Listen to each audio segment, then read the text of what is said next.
levar as informações da DIF para ela e extinguir a DIF. Mas não há previsão para quando isso vai acontecer, né? Nós vimos que a FDRI vai ser exigida na Fiocruz a partir de abril do ano que vem, abril de 2022, mas lá nós vamos informar as retenções previdenciárias.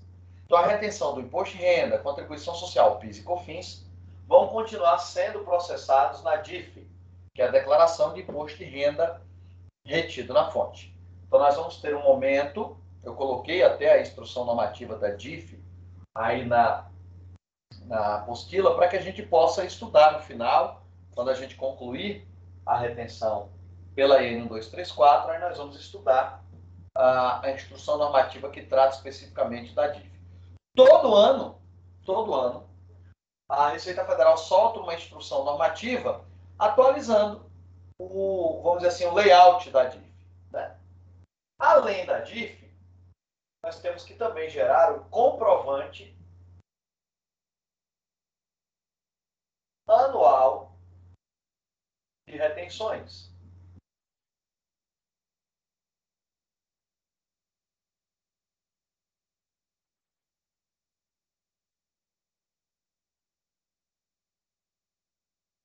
Esse comprovante anual de retenções vai ser emitido para pessoa jurídica, para autônomo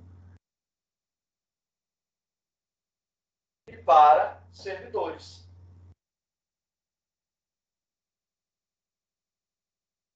Né? Então, a partir da DIF, prazo de entrega da DIF, último dia de fevereiro do ano seguinte à retenção. Então, tudo que nós retivermos de 1º de janeiro a 31 de dezembro de 2021, teremos que informar na DIF de 2022. Tá certo? Tanto pode ser a partir da DIF, quanto a partir do próprio programa que a Fiocruz usa para processar as informações de retenção. Será gerado esse comprovante. E em relação à pessoa jurídica, nós vamos informar as retenções do imposto de renda, contribuição social, PIS e COFINS. Do autônomo, o imposto de renda retido na fonte. E do servidor, o imposto de renda retido na fonte. Né? Vocês, servidores, pegam o comprovante anual de retenção, preenchem a declaração de imposto de renda de vocês. Né? Então, vai servir para declaração. Vou colocar aqui os dois aqui. Ó.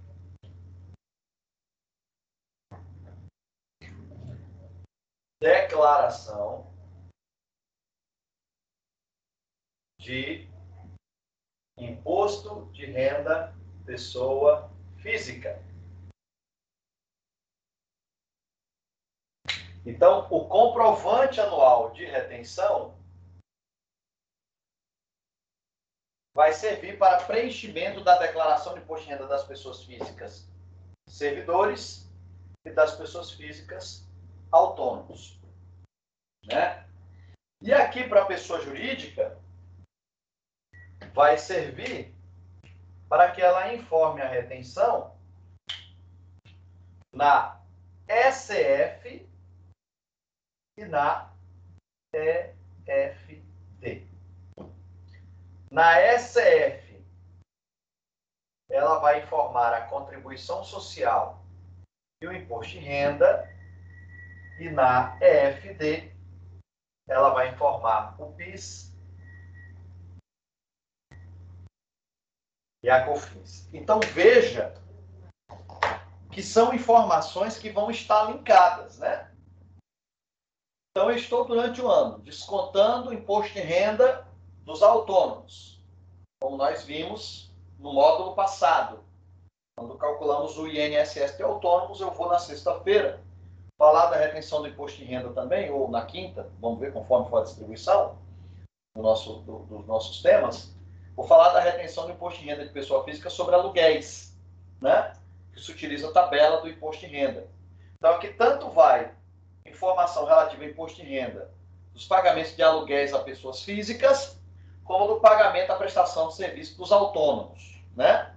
Basicamente esses dois. Então, o autônomo vamos pagar através de RPA, e os proprietários de imóveis que recebem aluguéis da Fiocruz, recibo de aluguel.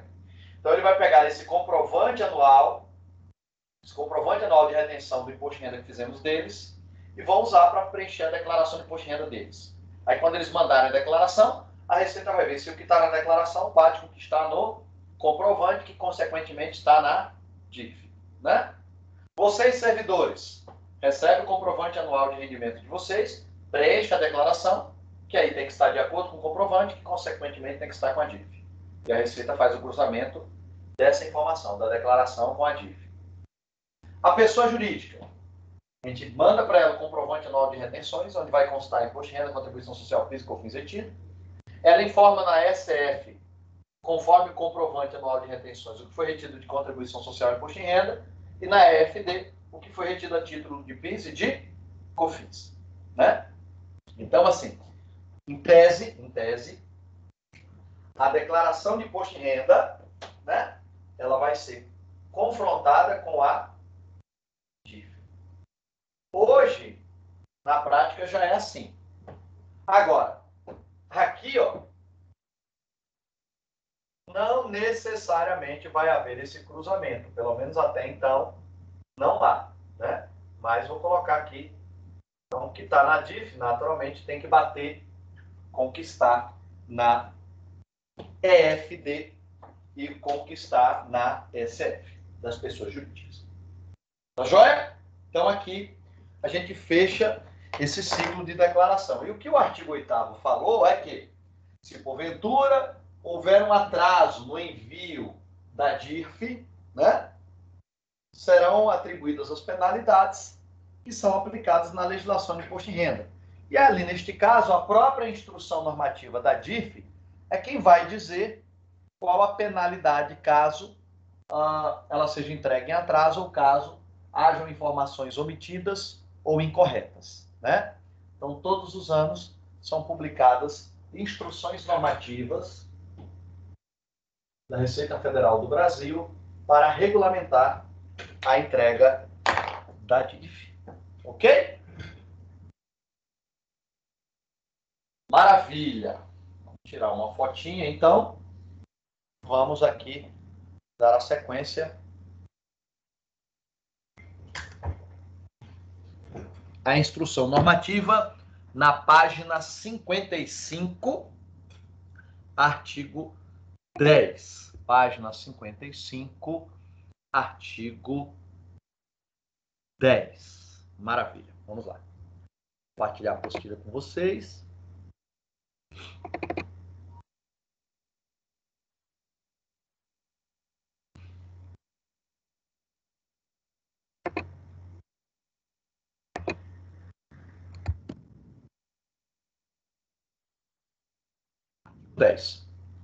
Os pagamentos correspondentes ao fornecimento de bens ou pela prestação de serviços efetuados por meio de cartão de pagamento do governo federal, pelos órgãos e entidades da administração pública federal ou via cartões de crédito ou débito, a retenção será efetuada pelo órgão ou entidade pagadora sobre o total a ser pago à empresa fornecedora do bem ou prestadora de serviço, devendo o pagamento com o cartão ser realizado pelo valor líquido, depois de deduzidos os valores do imposto e das contribuições retidos, cabendo a responsabilidade pelo recolhimento destes à Fiocruz, no caso. Né? O disposto no CAPT não se aplica às despesas efetuadas. Aqui, parágrafo único, ele não se aplica à Fiocruz, né? Porque ele está falando aqui de empresa pública e sociedade de economia mista. Tá joia? Artigo 11. Artigo 11 vai trazer algo meio óbvio, né? As notas fiscais, nas notas fiscais, nas faturas, nos boletos bancários ou em qualquer outros documentos de cobrança dos bens ou dos serviços de que trata o artigo 3º, que contém um código de barras, deverão ser informados o valor bruto do preço do bem ou serviço, do bem fornecido ou do serviço prestado, e os valores do IR e das contribuições a serem retidos na operação, devendo o seu pagamento ser efetuado pelo valor líquido deduzido das respectivas retenções, cabendo a responsabilidade pelo recolhimento destas ao órgão ou entidade adquirente do bem ou tomador dos serviços. O disposto no caput não se aplica às faturas de cartão de crédito. Então, o que acontece? Se eu emito uma nota fiscal, por exemplo, no valor de R$10.000, o boleto de cobrança não pode ser 10 mil, né? Vai ter que ser 10 mil menos as retenções incidentes. Considerando, num primeiro momento, a retenção dos tributos federais, digamos que eu faço uma retenção alíquota de... Estou comprando uma mercadoria e estou retendo 5,85, e a nota é 10 mil. Então, se eu retive R$585, o boleto terá que vir no valor de R$9.415. Tá certo? É isso que o artigo 11 está dizendo. Quer dizer, o boleto ele deve vir deduzido do valor das retenções. Tá certo? Maravilha. Então, até aqui, gente, até o artigo 11, né, a IN se preocupou em tratar de assuntos gerais, regras gerais acerca da instrução normativa. Falou dos casos em que nós não vamos fazer a retenção, falou dos casos que a gente não vai reter PIS e COFINS, né? Falou das penalidades, forma de compensação da retenção. Quando chega aqui no artigo 12 e seguintes, ela vai começar a tratar de contratações específicas, de determinados tipos de atividade empresarial ou de determinados tipos de serviços ou mercadoria, né? Então, o artigo 12, ele vai falar aí da contratação de agência de viagem e turismo. Agência de viagem e turismo, né? Um tipo de atividade que sofreu muito, né, com a pandemia, tendo em vista a drástica redução nas viagens feitas durante esse período, né? Então, agora que devagarinho, me parece que está pouco a pouco voltando aí, mas acho que tão cedo a gente não vai ter aquele movimento que tinha antes, né? Ainda tem muita gente se resguardando e evitando, né, correr riscos e tudo mais, então acredito que esse mercado ainda vai levar um tempinho para se recuperar. Então, olha aí. Nos pagamentos, e é interessante que a IN sempre usa a expressão pagamentos, né? Nos pagamentos correspondentes a aquisições de passagens aéreas e rodoviárias, despesas de hospedagem, aluguel de veículos e prestação de serviços afins, efetuados por intermédio de agências de viagem, a retenção será feita sobre o valor total a pagar a cada empresa prestadora do serviço e, quando for o caso, do operador aeroportuário sobre o valor referente à tarifa de embarque e da agência de viagem sobre os valores cobrados a título de comissão pela intermediação na comercialização do bilhete de passagem ou pela prestação do serviço de agenciamento de viagem na venda de passagens aos órgãos e entidades públicas. Parágrafo 1º. Para fins do disposto no caput, a agência de viagem apresentará documento de cobrança, que via de regra, gente, é a fatura, ao órgão ou entidade, observando-se o seguinte: inciso 1º. Apresentará fatura e nota fiscal em seu nome, somente em relação ao valor cobrado pela intermediação da comercialização do bilhete de passagem ou pela prestação do serviço de agenciamento de viagem na venda de passagem aos órgãos e entidades públicas, os quais se sujeitem à retenção de que trata o artigo 3º. Segundo, apresentará a contratante faturas de sua emissão, separadas por prestador de serviço, das quais deverão constar o nome e o número de inscrição no CNPJ da empresa prestadora do serviço e o número e valor da nota fiscal no caso de despesas de hospedagem, aluguel de veículos e prestação de serviços afins. o nome e o número de inscrição do CNPJ da empresa prestadora de serviço e o número do valor do bilhete de passagem aérea rodoviária emitido pela empresa transportadora, excluída a tarifa de embarque, o pedágio e o seguro, no caso de venda de passagens.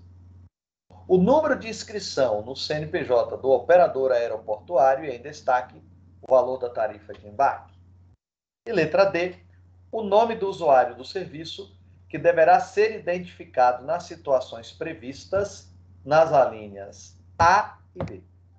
Então veja, gente, a quantidade de formalidades, né, que está sendo exigida aqui na emissão dessa fatura, né? Quer dizer, tem que identificar o nome e o CNPJ da empresa que prestou o serviço, o bilhete de passagem, né, que foi utilizado e quem utilizou aquela passagem, né? Qual foi o servidor que usou aquela passagem. Veja a quantidade de exigências aí que a instrução normativa traz em relação à fatura, né? Então, eu vou terminar de ler o artigo e aí eu volto explicando aí os detalhes da aplicação do artigo 12 aqui no quadro, tá? Parágrafo 2º. A indicação do número de inscrição no CNPJ da empresa prestadora do serviço e, quando for o caso, do operador aeroportuário, poderá ser efetuada em documento distinto do documento de cobrança. No caso de diversos bilhetes de uma mesma empresa de transporte, o número de inscrição de CNPJ poderá ser indicado apenas na linha correspondente ao primeiro bilhete listado. O valor do imposto e das contribuições retido poderá ser deduzidos pelas empresas prestadoras do serviço e, quando for o caso, pelo operador aeroportuário, na forma prevista do artigo 9º, que a gente já estudou, devendo o comprovante anual de retenção de que trata o artigo 37, que vai estar aqui na IN mais adiante, ser fornecido em nome de cada um desses beneficiários. Como forma de comprovação da retenção de que trata este artigo, o órgão ou entidade que efetuar o pagamento deverá fornecer, por ocasião do pagamento, ou seja, a cada pagamento de fatura, à agência de viagem a cópia do DAF ou qualquer outro documento que comprove que as retenções foram efetuadas em nome das empresas prestadoras do serviço. Parágrafo 6º. Para fins de prestação de contas, as agências de viagem repassarão às empresas prestadoras dos serviços listados nas alíneas A e B do inciso 2º e do parágrafo 1º o valor líquido recebido, já deduzido das retenções efetuadas em nome destas e do operador aeroportuário acompanhado do comprovante referido no parágrafo 5º. As empresas de transporte aéreo repassarão ao operador aeroportuário o valor referente à tarifa de embarque recebido das empresas de turismo, já deduzido das retenções efetuadas em nome deste, acompanhado do comprovante de retenção referido no parágrafo 5º. Parágrafo 8º. As empresas prestadoras dos serviços de que trata o parágrafo 6º e o operador aeroportuário deverão considerar como receita o valor líquido recebido mais as retenções efetuadas. Parágrafo 10. A base de cálculo da retenção a que se refere o CAPT relativamente às aquisições de passagem aérea e rodoviárias é o valor bruto das passagens utilizadas, constantes do bilhete emitido pelas agências de viagem, nominal ao servidor, e não poderá ser diferente do valor de venda no balcão pelas empresas de transporte aéreo e rodoviário, para o mesmo trecho e período, não sendo admitidas as agências de viagem efetuarem deduções ou acréscimos a qualquer título. O percentual de retenção a ser aplicado no pagamento da tarifa de embarque cobrada pelo operador portuário é de 7,05%, com código 6175, passagens aéreas, rodoviárias e demais serviços de transporte de passageiro. Parágrafo 12, até 31 de dezembro de 2017, fica dispensada, então foi uma regra transitória, o governo volta e meia prorroga isso, né? Fica dispensada a retenção dos tributos na fonte de que trata o CAPT sobre os pagamentos efetuados pelos órgãos ou entidades da administração pública federal, mediante a utilização do cartão de pagamento do governo federal, no caso de contratação direta das companhias aéreas prestadoras de serviços. Deixa eu perguntar uma coisa para vocês. Vocês aí na Fiocruz usam esse cartão de pagamento do governo federal? Me ajuda aí alguém. Cartão de pagamento do governo federal?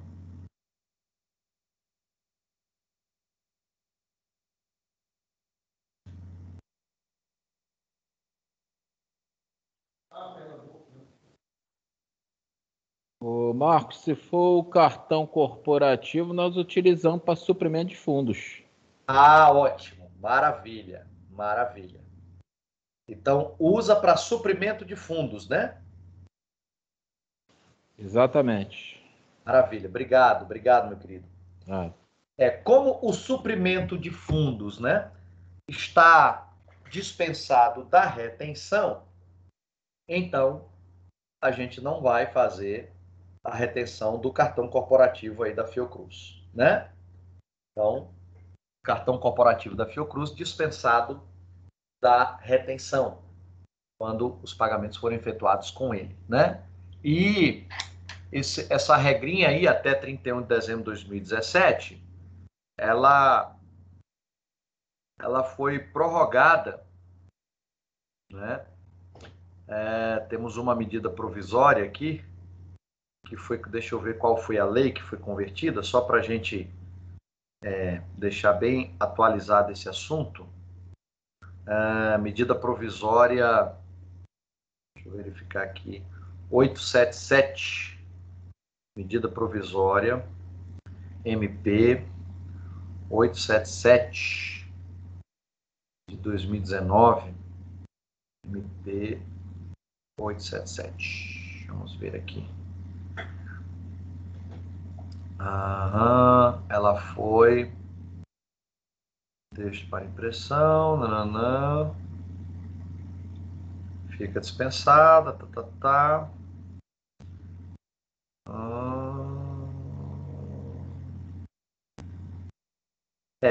Ela tinha colocado aqui.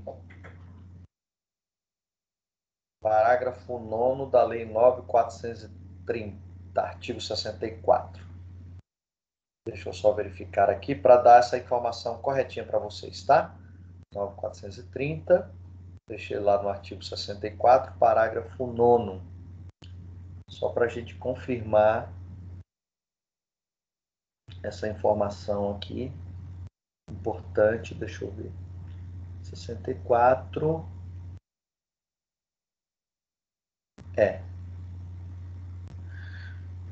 Continua aqui realmente essa dispensa, gente, com a utilização do cartão de pagamento do governo federal, tinha sido realmente até 31 de dezembro de 2017, tá? Foi a Lei 13.043 de 2014. Essa medida provisória, que tinha sido publicado lá em 2019, ela foi depois revogada, tá? Ela foi revogada, teve a sua vigência encerrada, porque ela não foi convertida em lei. Então, foi uma regra transitória, mas que perdeu a sua eficácia. Então, pagamento com o cartão corporativo do governo federal, se não for para suprimento de fundos, teria retenção, né? Mas como no nosso caso é para suprimento de fundos, então não há que se falar em retenção. Ok? Deixa eu vir então aqui, como sempre tenho feito, vou voltar aqui para o quadro com vocês, para a gente falar um pouquinho da agência de viagem e turismo. Então, a gente já tinha tirado a fotinha aqui, né?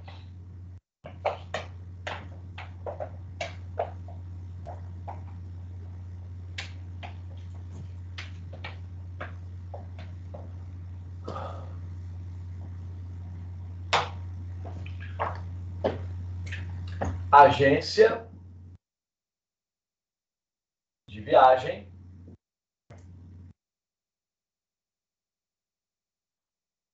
turismo.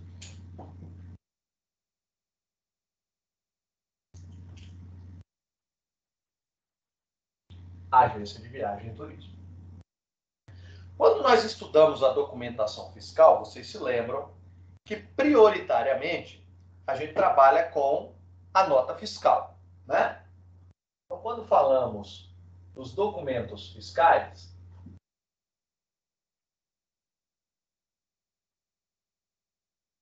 nós falamos do DANF, da nota fiscal de energia elétrica,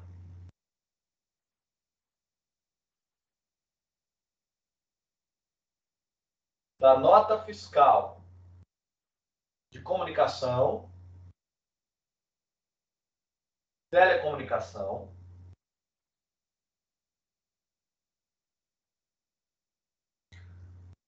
nós falamos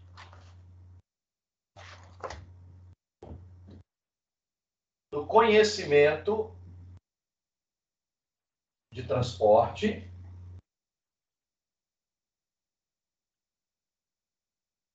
todas essas operações aqui, ou todos esses documentos, melhor dizendo, tributados pelo ICMS. Aí falamos da nota fiscal de serviços eletrônica, tributada pelo ISS. E aí citamos fatura, recibo, boleto e ordem bancária.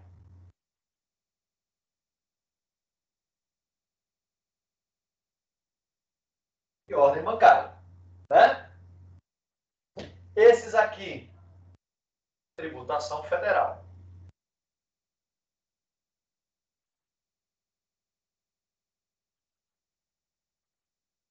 Ou seja, não vai haver nem ICMS e nem ISS. Então, o boleto, por exemplo, é um documento fiscal de pagamento. Acabamos de falar lá do artigo 10 e 11, quando a empresa emite a nota fiscal, o boleto deve vir deduzido do valor das retenções.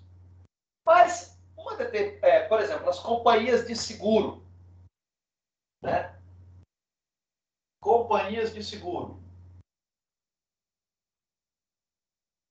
elas estão autorizadas a usar o boleto. Por quê? Existe um ato declaratório das secretarias de Fazenda Municipal que dizem, olha, as companhias de seguro estão dispensadas de emissão de nota fiscal, então podem emitir somente o boleto. O boleto seria o documento fiscal das companhias de seguro. O boleto também é o documento fiscal do condomínio. O boleto também é o documento fiscal das autarquias.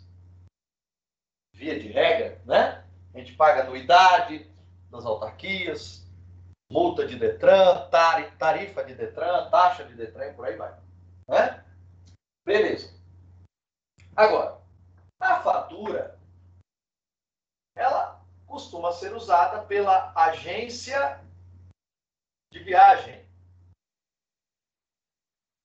e de turismo quando ela tem comissão zero. Comissão zero. Agora, se ela tem uma comissão que ela cobra, porventura ela tiver aqui, ó, uma comissão X, deixa eu colocar X reais, né? Se ela tem uma comissão X reais, neste caso, ela tem que emitir a nota fiscal de serviços eletrônica. Tá certo? Eu acho que eu tenho algum problema, gente. Porque você pode ver, tem hora que o meu é o E com 3 perninhas, tem hora que o meu aquele E com bolinha. Eu fui fazer o teste para teste, acho que é psicográfico que chama, né? Para porte de arma, né? Um amigo meu é juiz aqui em Brasília, ele falou, era bom você tirar, mas depois nunca mais eu fui. Mas enfim, fui lá. Aí a moça ficava falando, a moça lá do teste, por ficar fazendo uns pauzinhos assim, depois um negócio assim. Aí no final, ela disse que pelos traços do meu pauzinho lá, que eu escrevia lá, que eu podia ter uma atitude assim, de extrema, de nervoso e tal. Eu falei, gente, o cara do pauzinho que eu coloquei aqui, a dona disse que eu posso ter momentos de pico, assim, de nervosismo, né? Eu falei, vixe, você vê, né? Aí eu fico pensando, será que o fato de eu botar o Ezinho assim, tem sentido, tem alguma coisa aí a ver, né? Deve ter. Então, a agência de viagem e turismo, conforme descrito aí no artigo 12, via de regra vai emitir uma fatura, né? Se ela cobra um comissionamento por trabalhar para a Fiocruz um pacote de viagem, aí ela vai ter que emitir a nota fiscal de serviço. E aí, sobre essa nota de comissão, lógico, é uma comissão 9,45, tá? 9,45, caso isso aconteça. Agora, não, Marcos, ela não cobra comissão. O que a instrução normativa disse? Ó, na fatura, ela vai ter que identificar o nome da companhia aérea, o CNPJ da companhia aérea, o valor dos bilhetes de passagem aérea, o número dos bilhetes de passagem aérea e o nome do servidor que usou o bilhete. Então, ela tem que descrever tudo isso na fatura. Tá certo? Vai também informar o CNPJ do operador aeroportuário, que pode ser Inframérica, Infraero, por aí vai. Né? Então, ela tem que detalhar na fatura todas as companhias que prestaram serviço por intermédio dela, a Fiocruz. E aí a Fiocruz faz a retenção individualizada de cada uma delas. Detalhe importante. Lá no parágrafo 5º do artigo 12, ele diz que nós temos a obrigação de, a cada pagamento, fornecer o DARF, comprovando que a retenção foi feita em nome daquelas companhias. Então, todo mês, toda vez que eu pagar uma agência de viagem e turismo, que eu fizer a retenção da TAM, da Azul, da Gol, da ITA, agora, né? Eu vou mandar o comprovante, né, de retenção, o DARF eletrônico, para a agência de viagem e turismo. Para que ela possa mandar para a companhia aérea, para que ela possa mandar para o operador aeroportuário, para que ela possa mandar para o hotel, né? Esses comprovantes de retenção para que esse hotel, para que o operador aeroportuário, para que a companhia aérea faça a compensação dessa retenção que foi feita em nome dela. Joia? Então, muito importante que a gente saiba que temos essa obrigação de mandar o comprovante anual, que na verdade é o comprovante de retenção feito no momento do pagamento da fatura à agência de viagem e turismo. Tá joia? Então, lá.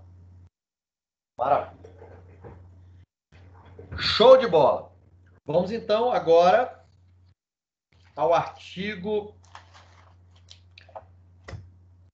Eu vou ler aqui com vocês os artigos 13 ao 15, e aí quando for no 16 eu projeto na tela, tá? O 13 está falando justamente, ó, da companhia de seguro que eu mencionei há pouco. Nos pagamentos de seguro, ainda que por intermédio de corretora, a retenção será feita sobre o valor do prêmio que estiver sendo pago à seguradora, não deduzida qualquer parcela correspondente à corretagem. Quer dizer, se tiver uma corretagem, fazemos a retenção também da corretagem. O direito à dedução prevista no artigo 9º do imposto das contribuições retidos é da companhia seguradora, em nome da qual será emitido o comprovante de retenção. Então, a retenção é feita em nome da própria seguradora. por mais que tenha uma corretora que esteja intermediando a venda desse seguro. Artigo 1415 fala das contas de telefone, é algo meio óbvio, né? Nos pagamentos de conta de telefone, a retenção será efetuada sobre o valor total a ser pago, devendo o valor retido ser deduzido pela companhia emissora da fatura em